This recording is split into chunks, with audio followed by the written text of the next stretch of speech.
Welcome. This is JSCN's Jewish Talk, where we talk about Jewish life, Jewish culture, anything to do with being Jewish, whatever it is. And today we are talking with a lovely author, Martin Bodek. Welcome to Jewish Talk. Thank you very much, Ed. Thank you very much for having me indeed. And we're talking to you because you've written the memoirs of your grandfather, or a memory of his exploits, which are multifarious during his life. And your book is called Zaidys War. This is it. Lovely cover, by the way. Lovely soft material. I don't know who designed it, but it's very nice. And I designed it, by the way. This is your Zaidy. Yeah? Yes, it is. Looks and I love him dearly. Pious man. Indeed. We could certainly say that, yes. Based on appearances. I can see also you've got a stack of books behind you, so I'm guessing this is not your first book. This is not my first book. It's my 11th book, and we're working on the 12th and 13th and 14th. So what are the other books? Mostly they're Haggadah parodies of varying interests and other such things. The most popular book that some of your readers may have heard of is the Emoji Haggadah, which I published a few years ago, and it's been my most successful book. It's written absolutely entirely in emoji, and I'm still the only person in the world to produce such a thing.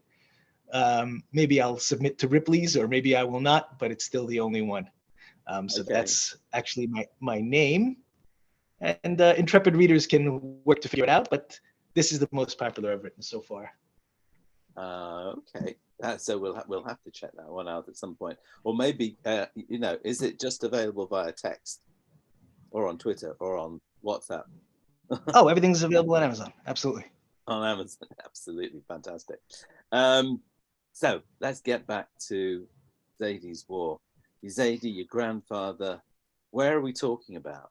I mean, what part of the world was he in? It looks like from all those flags that he was been in lots of different countries or fought for lots of different armies. I don't know which. So tell us a bit about that. Where's he from? So he's from Romania, an area called Mamaros, a town called Intervisheva, which basically means downtown. The cover which you described does indeed represent my grandfather's journey from Romania to Hungary, through Germany, Russia, Israel, and finally, towards the end of his life, in the US.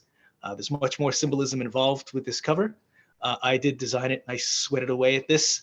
I was looking for a way to represent a timeline. Any other way was boring. Maps have been done before. Those timelines that you see in textbooks would have been dull. And I thought that flags would be a perfect representation of his life's journey. So his life began.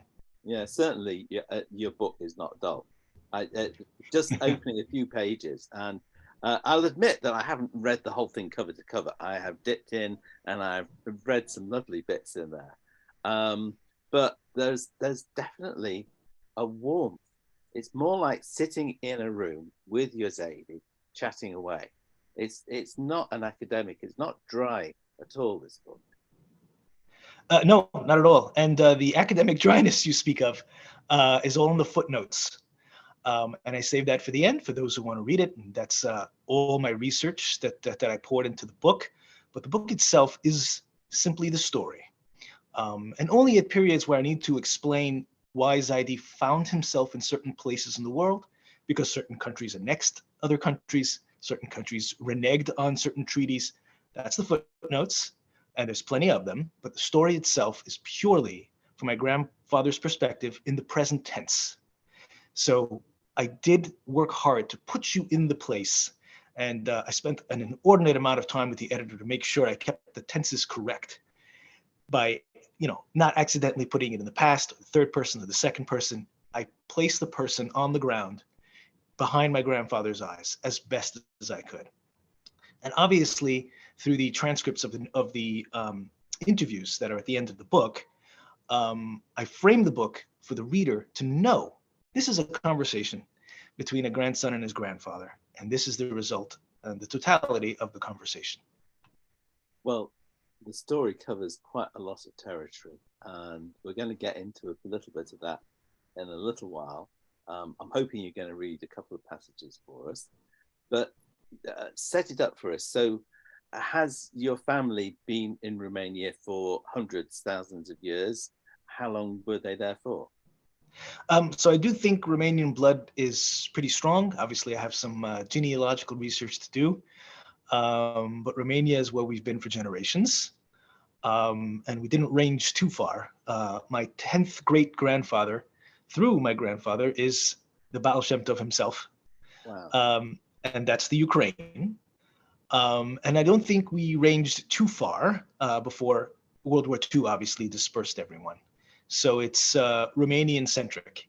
And my grandmother is as well. And these are my mother's parents. And my father's parents are from Hungary. So we're very Central Europe. Yeah. Eastern Europe. And that's where we're from. So that's totally and completely my bloodline.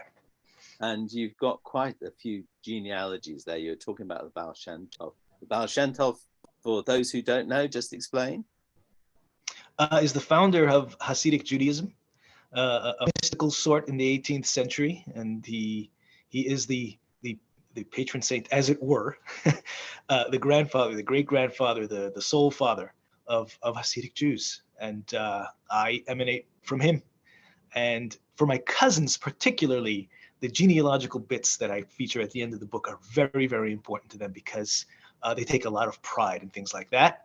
Obviously, we know Hasidic dynasties and families intermarry with each other with great pride, and they were very proud and happy to see it at the end of the book. I did that to brighten their faces. They helped me actually with corrections because they're so aware and so fully absorbed in this stuff that they were able to detect minor mistakes like 7 generations up, which impressed me. That is a way to go.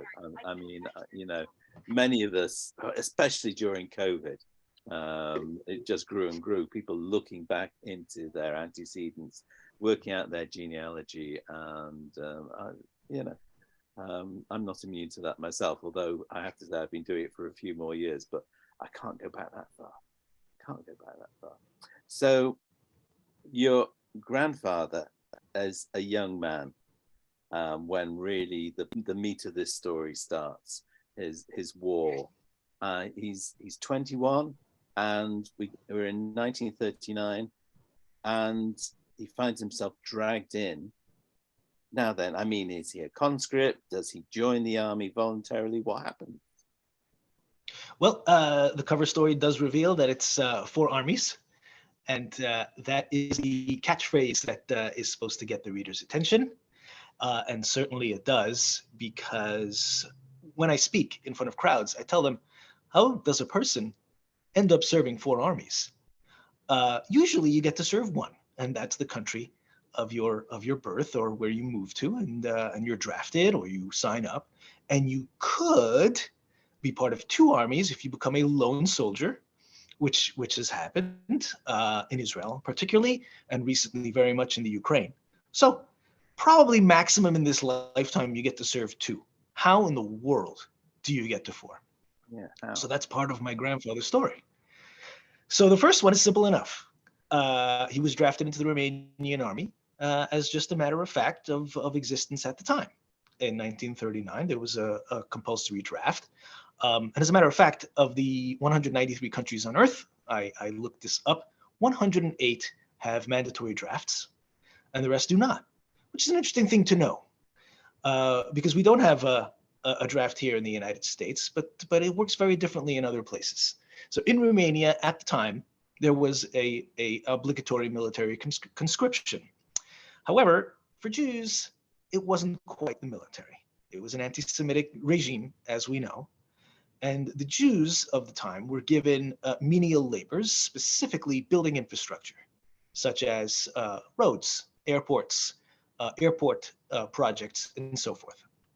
They were beaten for this privilege at whim. But at the end of his year of conscription, he was completed with this work, and he went home and he went to the Beit Midrash to continue learning as he would have wished to have done had he not been conscripted to the army. And that is the first one. And it's the most basic army assignment, and the one that probably makes the most sense. So has the war broken out at this point, or this is pre-war? This is pre-war, okay. In 1939, just before. So at the end of 1939, Hungary annexes Romania. Specifically, not the entire part of Romania, but specifically the parts where my grandfather was, the northwestern upper part. And it's debatable whether this was agreed willingly, unwillingly, begrudgingly, or not begrudgingly. In either event, my grandfather was swept right into it because suddenly he was a Hungarian citizen. Right. So just like if you move to a new town, jury duty comes calling, the same exact thing happened to my grandfather. And suddenly he found himself conscripted into the Hungarian army, doing the same exact work that he did before, being treated the same exact way. And that's how he found himself in army number 2. Okay, so two oppressive regimes, 2 armies, and how long did that go on for? So that went on until a few months into that job, the Germans showed up at the Hungarian labor service camp. They were looking for the fittest, the halest and hardiest for a special mission. And he was removed from his post in the Hungarian army and then taken to the front lines in Operation Barbarossa. For the readers who don't know what Operation Barbarossa was, I think it's more known in the UK than it is in the US. It is the largest land invasion in human history to date, and my grandfather was in the thick of it, and he was forced at gunpoint to dig foxholes for the German army for their assault into Russia. So this is how he found himself with Army number 3, the actual Nazi army. He was a slave to the Third Reich, literally. An interesting twist on this was Hungarian military policy. This probably works the same way in the rest of the world, some secretive, some not so much, that when your loved one who is conscripted into the army moves locations, they will let the family know.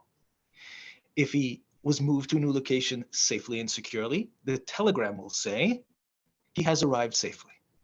If he was killed in action, it will say he has arrived.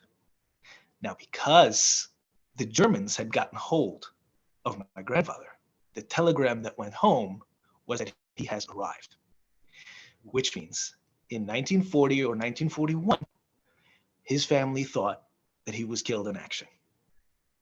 They never saw him again. And he found himself, and in the book, I detail how his mother just threw herself on the ground and wept because she thought he was gone. And it's a terrible, terrible part of the book. It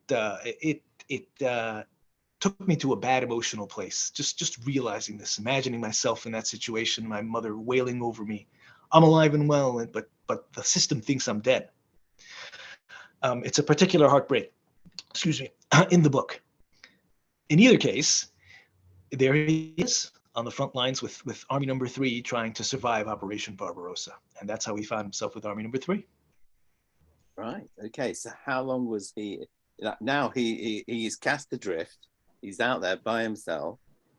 He's a slave. He's digging foxholes. How long does this go on for? And does it develop into something else? Yes. So it lasted until he could no longer withstand too many more of his friends dying by Soviet bullets. At some point, he realized he's going to drop as well. Just random bullets were dropping his friends left and right.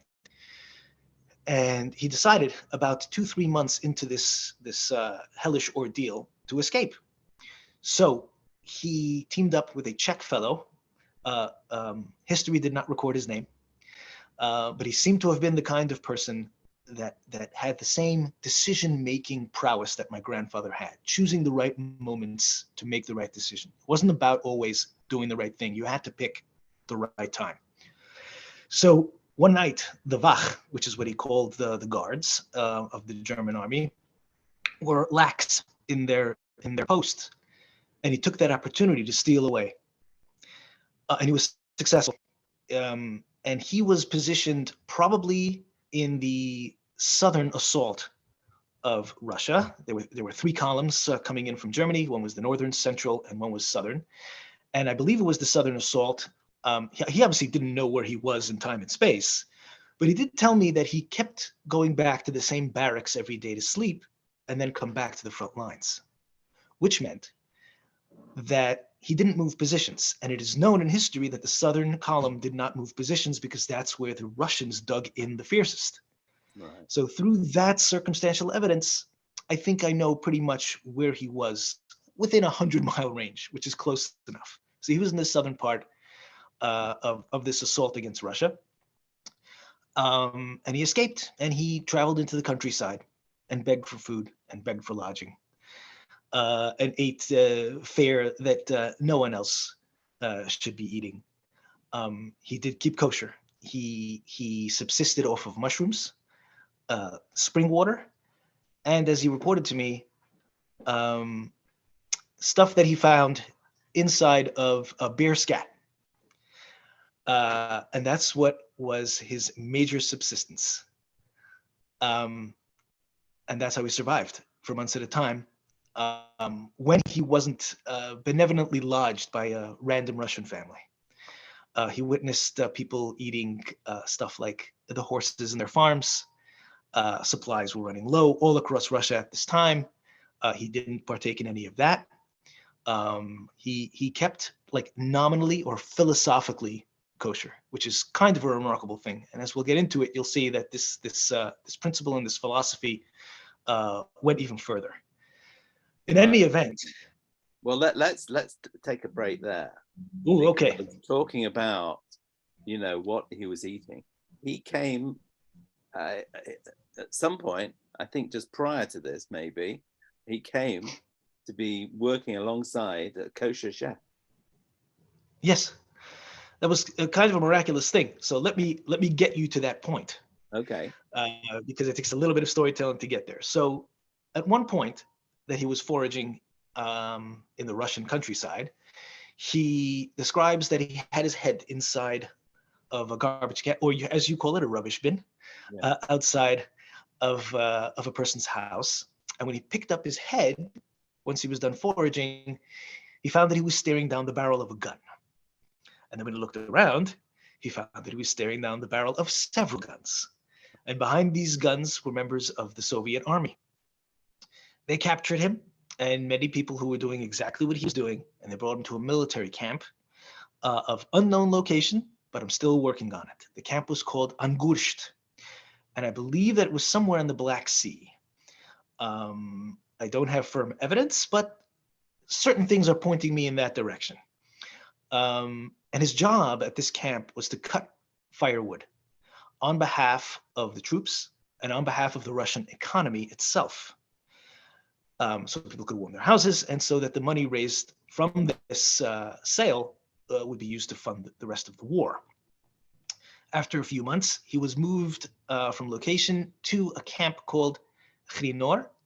And I know where this camp is because he described the city and the environs and the fact that they dropped all the logs into the river so they could travel down to Moscow for processing. And I located the approximate area, probably within 20 miles. I can guess where this location was. The city was Kirovsky Oblast. I hope I pronounced that correctly. It is very close to the Arctic Circle. And he described endless day, and endless night, and endless day, and endless night in rotation. And while he was there, he encountered, as you just described, a friend of his from back home. Oh, wow. His name was Yeruchim Bloch, and he was the head chef in this camp. And it seems, if you are a spiritual sort, that my grandfather's commitment to eating kosher food, despite the fact that rations were meager, he encountered the one guy or type of person in the world who could continue giving him kosher stuff. It turns out that this Yeruchim Bloch had followed approximately the same route that my grandfather did. He was conscripted just a few months before my grandfather into the Aryan army. He was grabbed by the German army also a few months before. He also escaped a few months before. and he made his way to camp just a few steps ahead of my grandfather, as if preparing for him, which is just a remarkable coincidence or guidance, however you want to position it.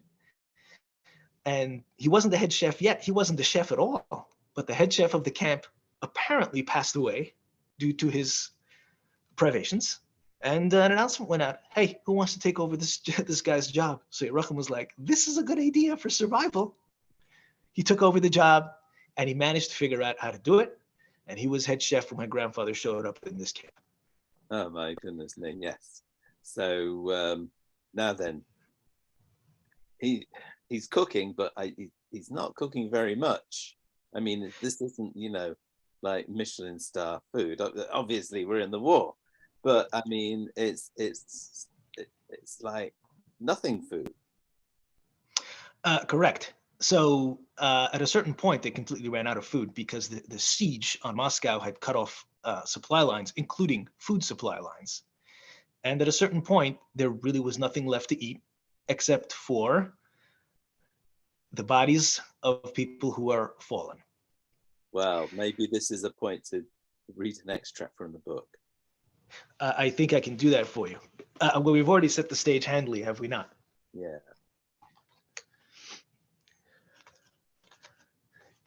So I will describe the situation for you and your viewers and readers. And I will bring you at the end of a chapter where this entire dearth of food is introduced. And I'm happy to read it for you. Let me just get to the right place. So we have set the stage, and I'll continue right where we left off inside of the book. Zaidy likes hanging around kitchens in general, but it is great to have someone with whom he can reminisce. Yerucham looks personally after Ben Sion's, that's my grandfather, I don't think we mentioned his name, but Ben Sion Malik is the name of our protagonist. Yerucham looks personally after Ben Sion's nutritional welfare at the beginning and end of Zaidy's every workday. These days are difficult indeed. Every morning, Zaidy and his crew bundle up, have some grains and gruel, collect their equipment, and are escorted under military watch to a distance from the camp. The camp base needs to remain hidden so the immediate area of neighboring forest cannot be cleared. Instead, they hike several kilometers on foot to a wooded area not yet deforested, and they fell trees during daylight. There is a lot of daylight. When night falls, they hike back to camp, have grains and gruel, and sleep.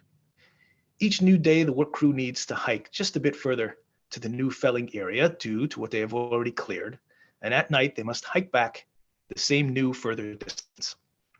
Sometimes, due to inclement weather or other logistical issues, they cannot make it back to base for the night. In these instances, those who are not properly fed, not properly layered, or not properly prepared in any way whatsoever frequently succumb to the misery of the devastating climate. The fallen are left where they crumble and are swallowed up by the tundra.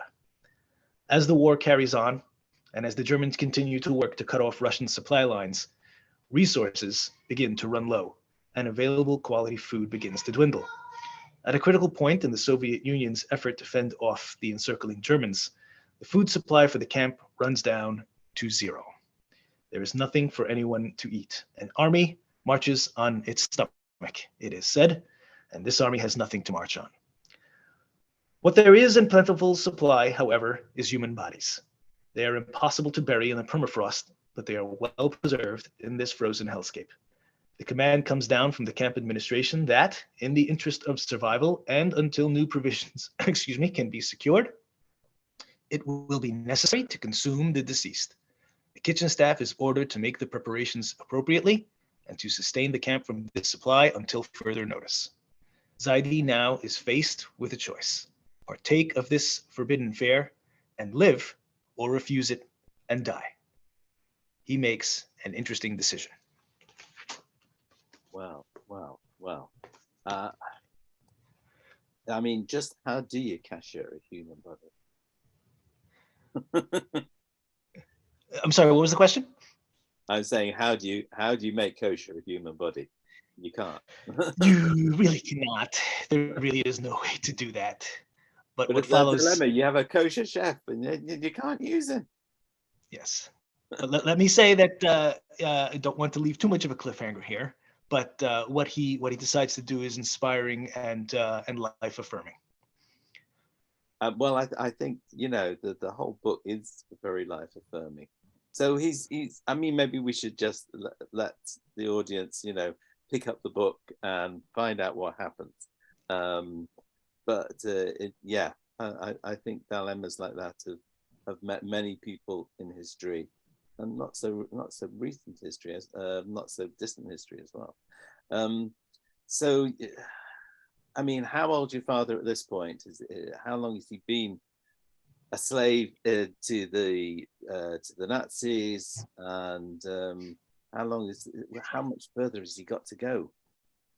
So he spent 3.5 years in this particular camp, working and slaving away with this wood and bringing water to the troops and other menial slave tasks like that.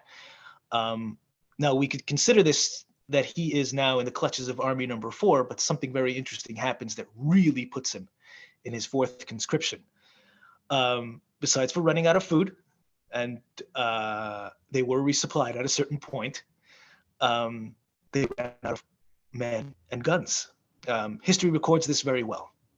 There's a movie called Enemy at the Gates where they showcase this. Mm-hmm. They showcase where there are 2 Russian soldiers. One has a gun, and the other standing beside him. And as soon as the person with the gun dies, the person without the gun picks up the gun and carries on. This was actual reality. So the ranks were so thin that the command came down from the top that the slave corps can be offered basic training, and if they pass, they earn their freedom. So this is another one of the decisions that my grandfather made. He thought signing up for the Russian army was a wonderful idea. So he went to basic training. And once he's in basic training, now he's firmly in, and for the first time, an actual soldier. He was a private in the Russian army. I believe the word is radovoy. I think that's the rank. And he graduated as a sniper. That was his specialty. Right. Okay. And his war ends, and the end of this story, the denouement, is that his mission actually upon graduation was to roll into Germany during or at the end of the Battle of Berlin, which is the last battle of World War II. That was when the Americans and the Soviets, Americans and the British on one side from the west, Soviets on the east, pinched Germany at Berlin on the River Elbe. That's where it ended.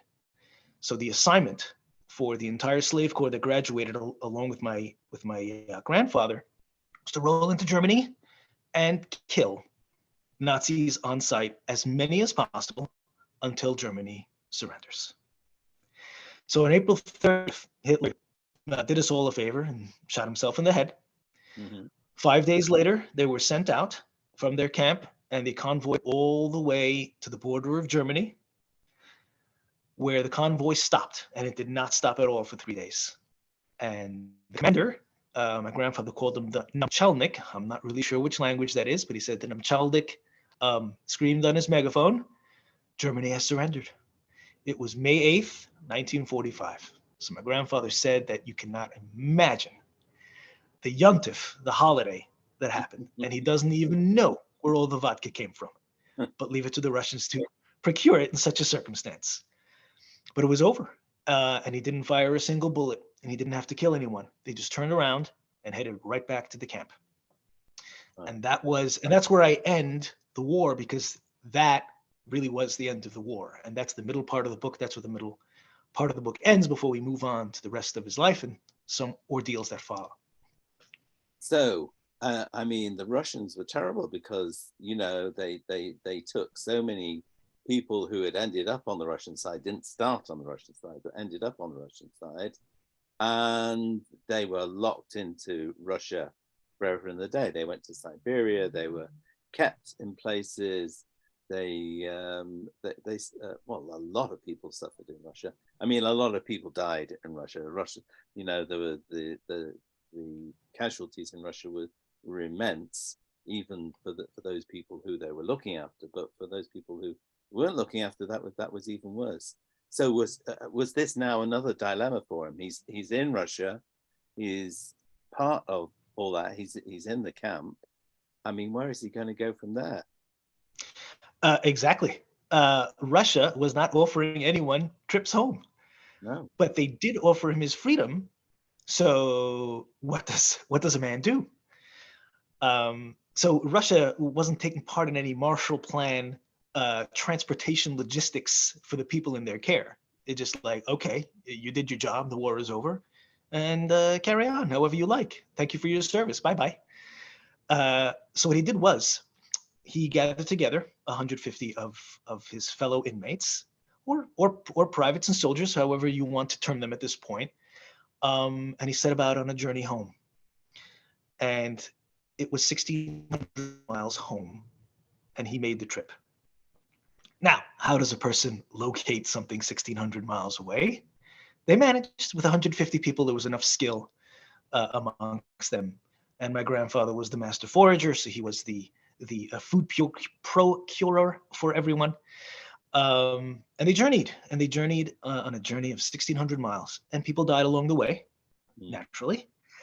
And some people at the juncture where they could peel off to their country or area of origin, they left as well. And it was a long trip, and it took months. But he went as the crow flew, as straight as he could, back to his hometown, and he actually made it all the way to his hometown. So that's a mammoth journey. I mean, it's almost the equivalent of a death march, but it's after the war. Correct. Well, there were many such instances of events after the war. I mean, no one was truly free until they got back to their home, and even when they got back to their home, it may not have been there. And there were all sorts of troubles. Just because there was liberation and freedom and joy doesn't mean that everyone was safe and secure. But my grandfather did make it home. But yes. So, I mean, was this sort of like a mixed journey? Were they able to hop trains?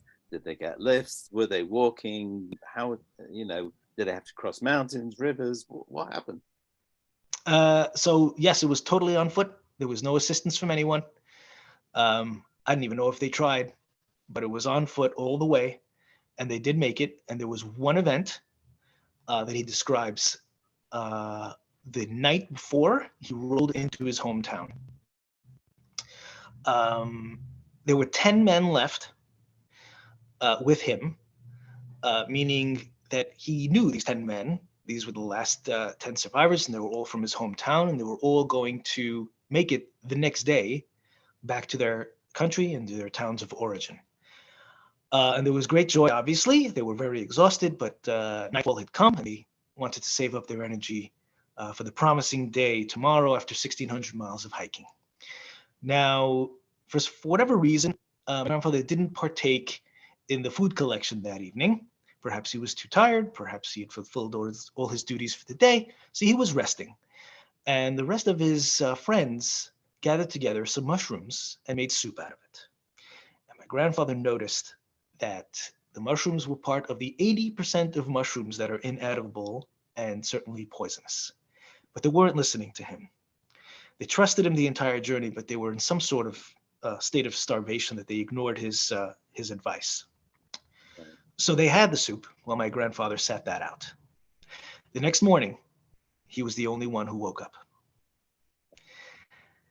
And this is the story, by the way, that he used to tell me that blew my mind, because he told this to me as a very young man.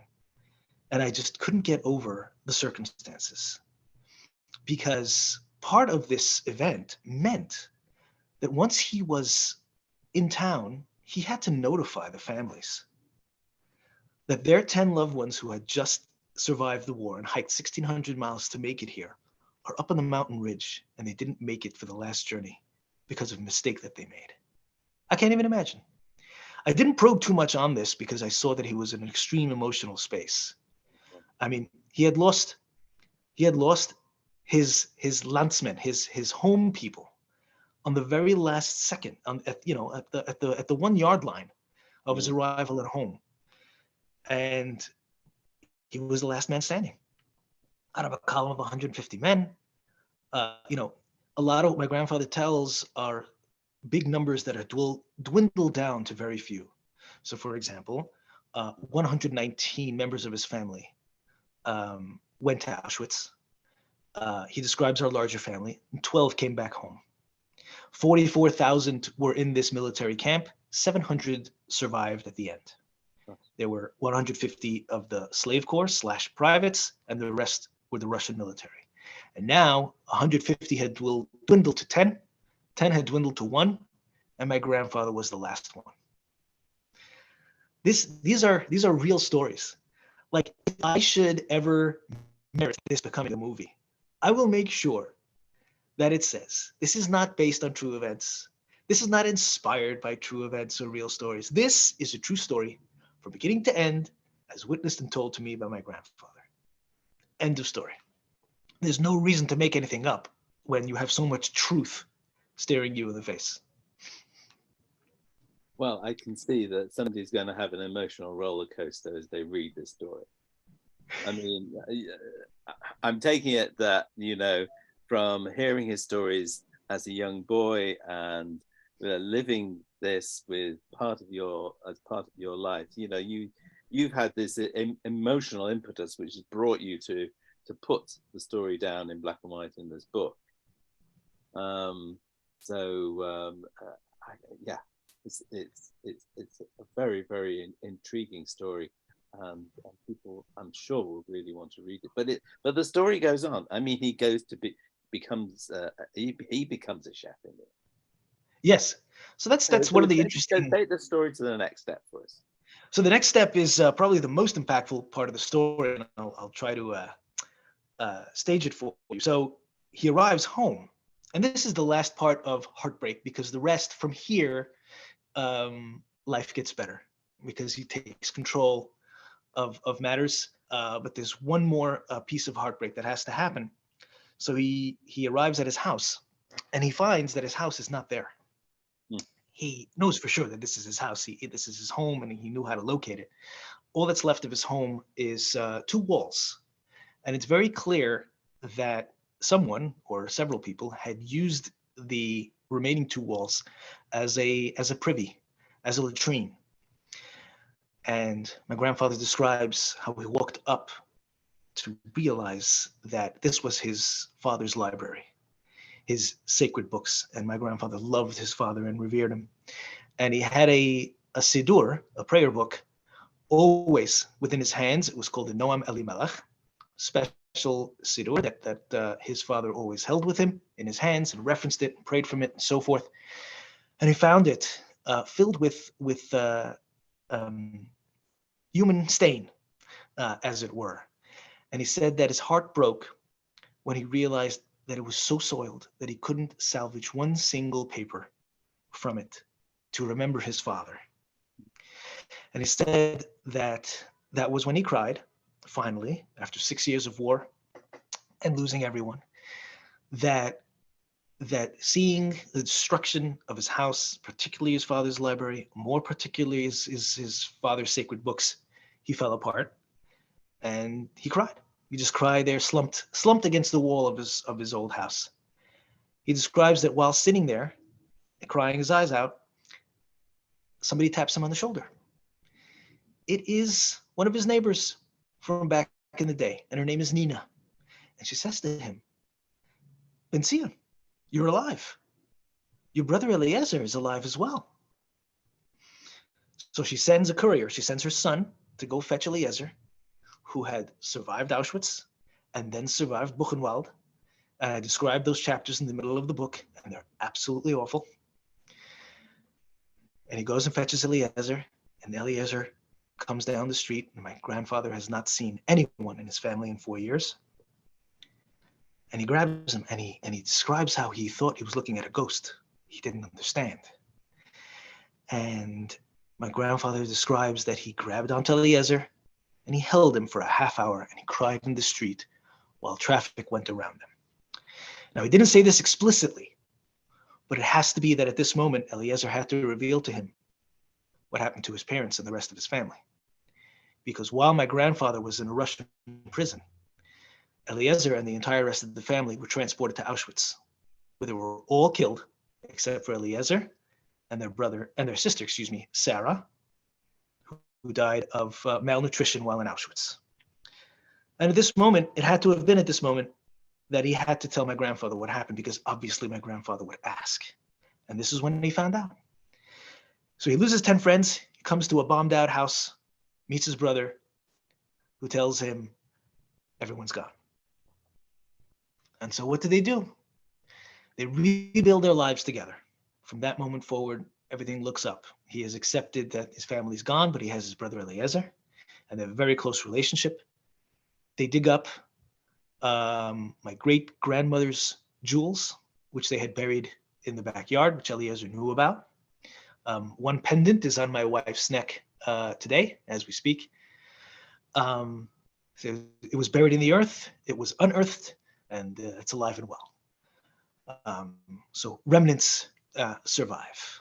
My grandfather and his brother rebuilt their community. They rebuilt their synagogues and mikvaot, the ritual baths.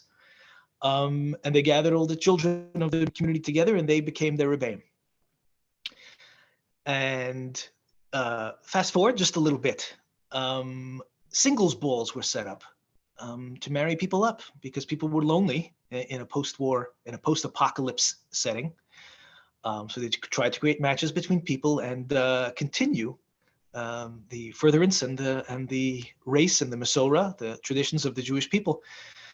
And my grandfather found a lovely young lady named Brana Stein. She herself had survived Auschwitz and had various run-ins with Mengele himself, which I also describe in the book. I have one chapter in the end, which is a full story of my grandmother, as much as can be told. It's not book length, but I found the space for it.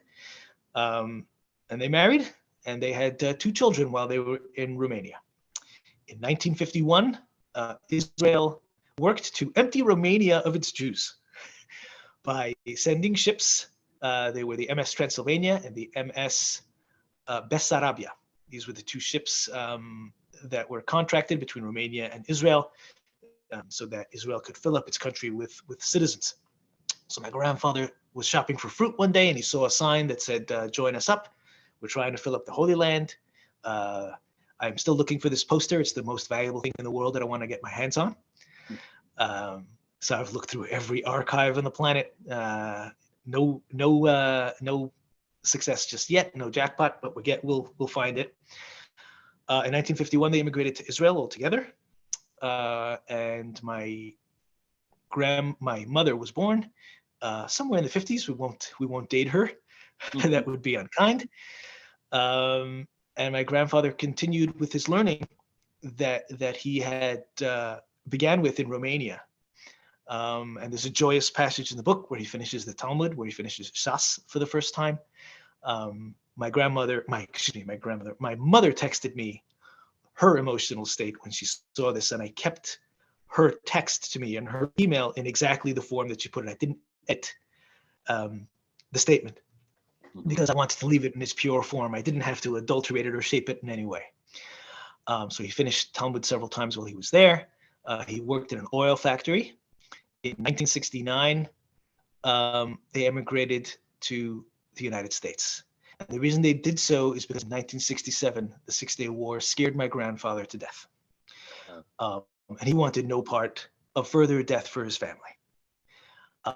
So as his sons became of age, he sent them off to the United States to be in yeshiva and protect them from the war. So I asked my grandfather, I said, at this moment, people will judge you.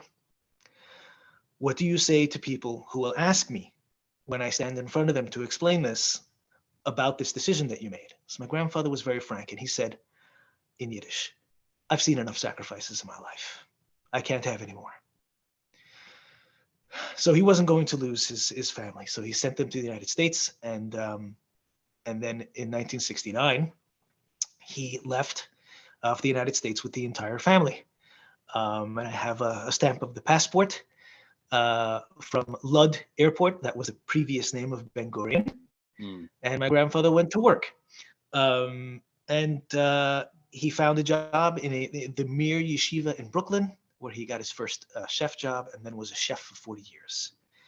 Now, there's a lot of tikkun olam concepts, so repairing of the world concepts happening in this book. And one of them is that as a young man, he would rather spend time in the kitchen with his mother and in the library with his father rather than carouse around with friends. He was a family man and he was very enamored with his parents, and he loved standing by his mother's side and helping her be the chef for the family. So his mother was a chef, and his friend who saved his life in the military camp was a chef. And so what else could he do? So he was a chef for 40 years in various schools all around Brooklyn, in various camps through the summer. I actually compiled the list from his memory and from my cousin's memories to fill it out. It's quite remarkable. It's impossible to timeline it because he had many way stations in those 40 years. In 1980, he bought his first house by himself. He was super, super proud of it. And in 1995, he passed away at 95 years of age. And I have a book of memories, a chapter of memories, which is kind of uncommon for a book like this, because I switch from a narrative of his life to all the memories that I personally have of him. And I explained to the editor that this is extremely necessary because the framing of this book is the passion and the love that I had for my grandfather and the passion of telling his story. One small anecdote that I can give you is that my grandfather used to make me chocolate milk mornings. I used to go to daven late during the summer, and then I would arrive at my grandparents' house and he would make me chocolate milk, and the specialty was he poured in a great big deal of honey.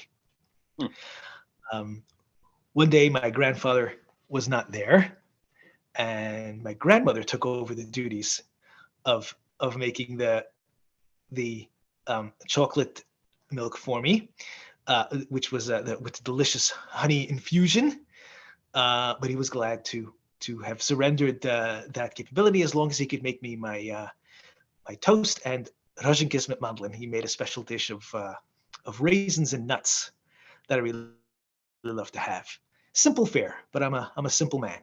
And I have the mug. I still have the mug to this day. I wrap it up in bubble wrap, and I make myself a chocolate milk whenever I've put in some seriously strenuous work, like shoveling out the driveway, and I've sweated for 2 hours. That's how I treat myself.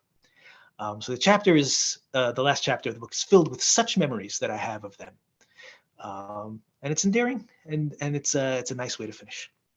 So as you described, I think people would be interested because your book is in these several parts. So there's the story of the war, but then you also got a section which we were talking about earlier, which is about all the genealogies, you know, the connection to the Baal Shem Tov and a number of other genealogies in there, which link you into this this very Jewish, very observant world, which is at the heart of many people's lives, but you're so close to it because of those genealogical links.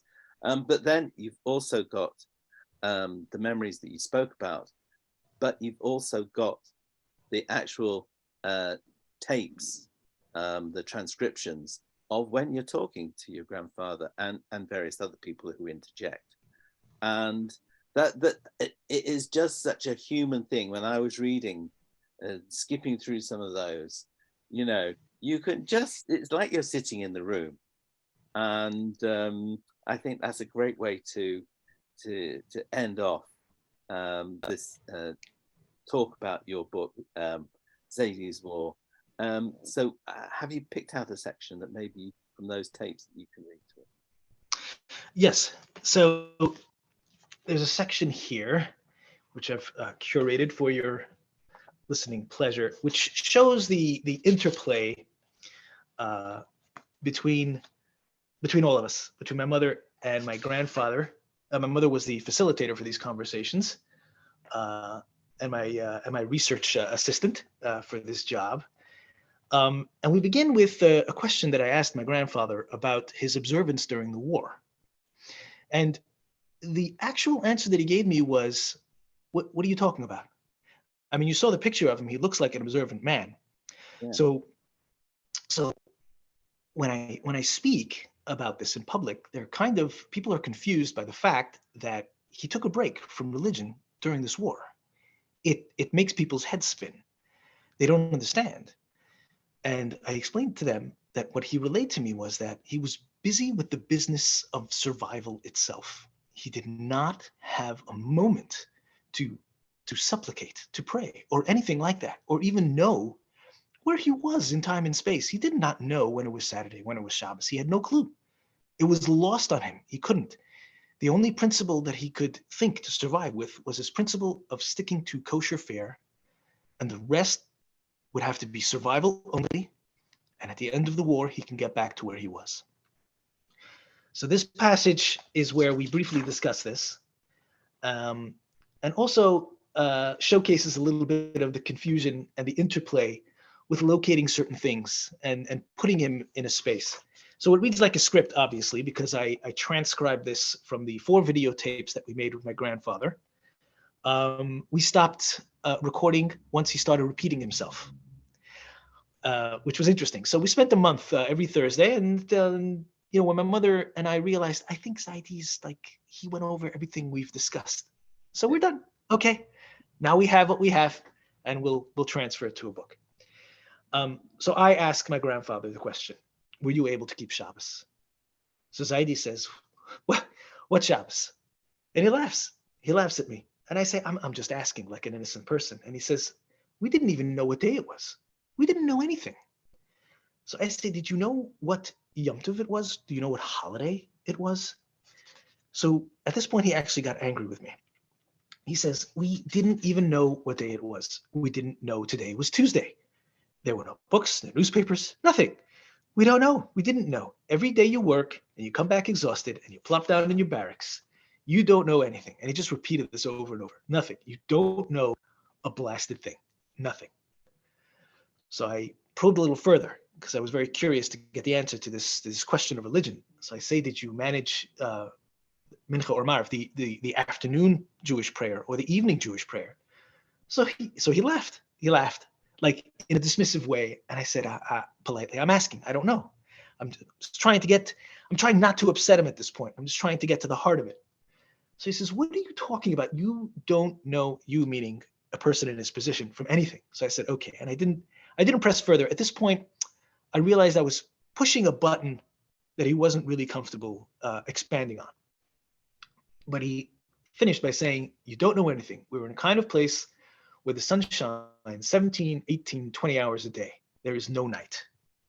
So I realized I took his cue to move away from this topic to whatever it is that he wanted to expound on next. So I said, where were you in Siberia? At this point, I did not yet locate where he was. So he described where he was. It's called Kirovsky Oblast, deep in Russia, not far from Moscow, about 40 to 50 kilometers from Moscow. So he was wrong about that. It's actually 900 kilometers from Moscow. So he was off by A little bit by a further. lot, But he did understand that this camp fed Russia and vice versa. They provided each other's supplies. So he understood that there was a connecting pipeline. He just didn't understand the distance. So my mother interjects here and she says, what's it called again exactly? So he says Kirovsky Oblast. So I pronounce it back as well, just to make sure we're on the same page. Kirovsky Oblast. So he says, it's a big town. Kirovsky Oblast means the neighborhood of Kirov. Kirov is a big town. So my mother just clarifying, not Kiev. So my grandfather looks at her, what? So she says, not Kiev. So he says, yes, Kiev. So my mother says, Kiev? Why are you saying Kirov? So then he goes into a whole discussion of explaining, and he was confused for a second. He did mean to say Kirovsky Oblast. And I want to describe to you, to your readers, that there's a lot in this transcript that seems contradictory. He gives the wrong names to wrong places. But the backup that I had to make sure I had facts correct was that this wasn't the first conversation I ever had with my grandfather. This is only the first recording of the conversation that I had with my grandfather. So I was able to make corrections here to his mistakes based on our history together. So for example, you referred to Buchenwald as Buchholz. And I had to remind him, there's no such place as Holtz. And he goes, oh, yes, Buchenwald, right. Although the words kind of basically mean the same thing. Holtz is wood and Wald is forest. So he was close. So there were such kinds of confusions. And the editor allowed these to stay in because of what I just expressed to you, that there were mistakes and errors, but I know the history. And I made sure that what I'm recording is absolutely correct with as much evidence as I could as far as locations are concerned. And that's a passage from the transcript.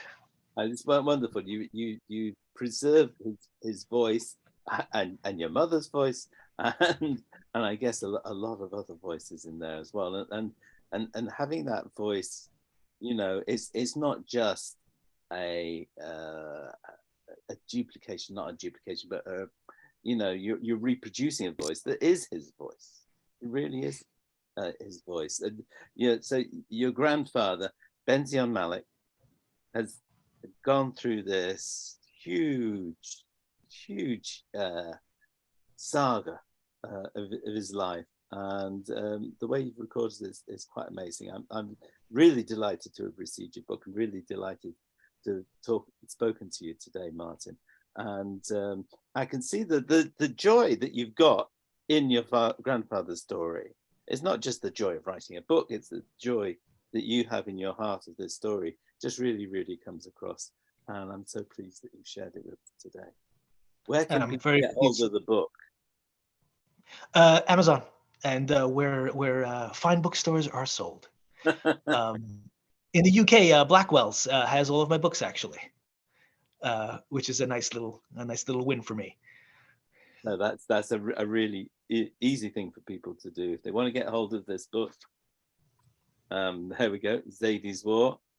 And once again, there is your grandfather, and he's sort of Hasidic, but he's not.